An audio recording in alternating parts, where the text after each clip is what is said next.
Picture this. Two colleagues are sitting across from each other in an open-plan office. The stakes are incredibly high. A major deadline is looming, and this conversation, it is rapidly going downhill. One of them is leaning forward, and you can literally hear the stress in their voice. They're describing a serious, potentially catastrophic problem with their current project. The timeline is slipping, the deliverables are a total mess, and this person is genuinely overwhelmed. They are desperately looking for a lifeline from their teammate. But here's the catch.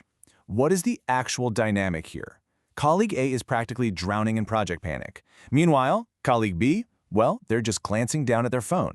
Their eyes are completely glazed over because they are silently, mentally drafting exactly what they want to say next.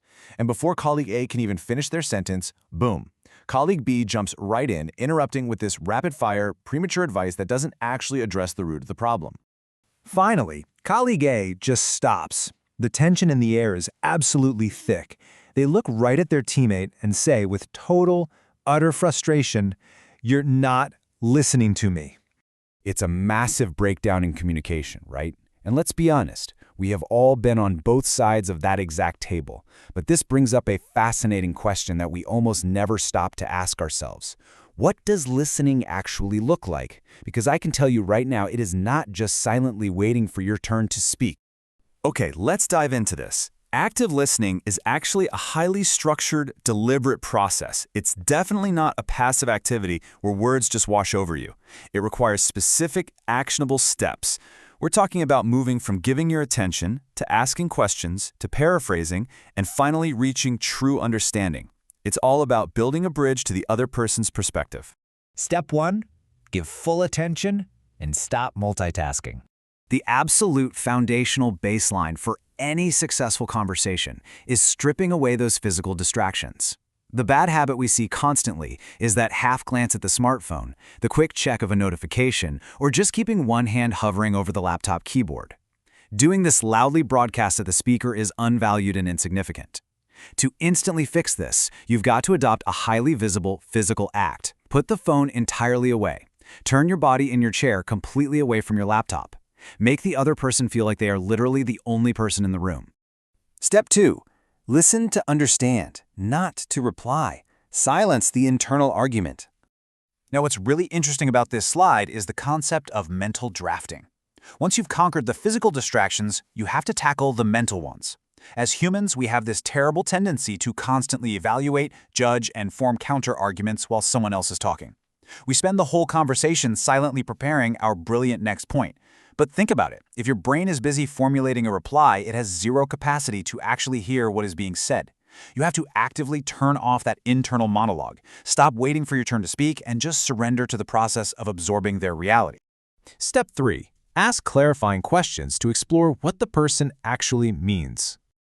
You see, a great listener doesn't just passively absorb. They act like an investigator exploring the depth of a problem, because abstract language is the enemy of understanding.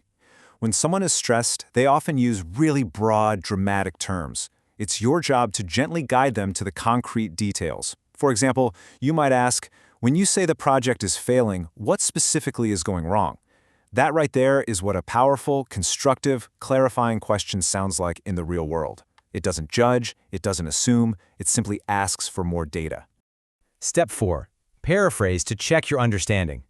Once you actually have that data, you need to summarize the information and feed it right back to the speaker to ensure nobody is misinterpreting the situation. It sounds exactly like this. So the main problem isn't the deadline, it's that the requirements keep changing. Is that right? This is incredibly powerful stuff. You are proving out loud that you've perfectly captured their true meaning. And by ending with, "Is that right?" you give them the absolute license to correct you if you miss something. It builds massive trust. Step 5, listen for the why. Understand the drivers behind the words. So the crucial point here is that this is the absolute deepest level of listening, where we look way past those surface-level words and practical project details. Behind every single workplace complaint, there is a hidden layer made up of needs, concerns, motivations, and emotions. These are exactly what you are actively trying to uncover. I mean, is your colleague angry about the software, or are they terrified they're going to look incompetent in front of the boss? Are they annoyed by the client, or are they just completely exhausted from working all weekend? When you listen for these drivers, you connect with the human being, not just the employee. All right, let's see how all of this builds together. We're going to replay that exact same high-tension opening scenario we started with. But this time, we're going to apply our newly learned tools. Let's watch how the dynamic shifts. Colleague A starts explaining the project failure, but immediately colleague B stops what they're doing. They put the phone away, they turn completely away from the laptop, they establish eye contact and an open posture. That physical shift alone instantly lowers the temperature in the room. Colleague A immediately feels respected.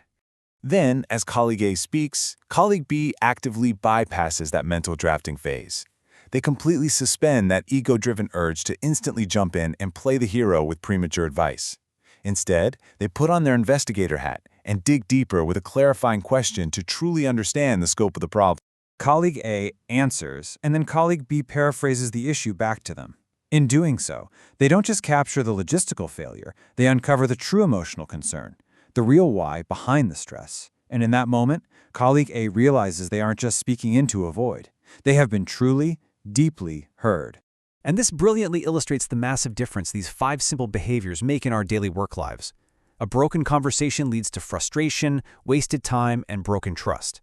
But by simply managing our own attention and our own ego, we get empathy, absolute clarity, and genuine connection. It literally transforms a crisis into a moment of collaborative problem-solving. Which brings us to the end of this explainer. So I want to leave you with a challenge. In your next conversation, can you listen without planning what you're going to say next?